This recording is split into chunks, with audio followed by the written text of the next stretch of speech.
আমাদের বাড়িতে চা করার ধুম কিন্তু ভীষণ, মানে চা হয় প্রচুরবার।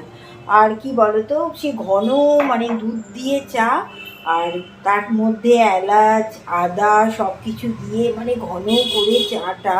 এই চাটা না খেলে কিন্তু একদম ভালো লাগে না, কোথাও গেলে কিন্তু এই চাটা ভীষণ মিস করি।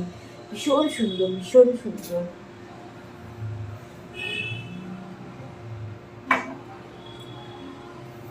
যারা তোমরা চা লাভার আছো তারা তো জানোই না, চা মানে একটু সুন্দর না হলে কিন্তু, মানে কি বলবো, ঠিক জমে না।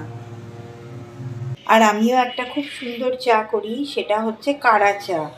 মানে তার মধ্যে থাকে দারচিনি, তারপরে এলাচ লবঙ্গ আদা সব কিছু দিয়ে, মানে এত সুন্দর ওটা খেলে।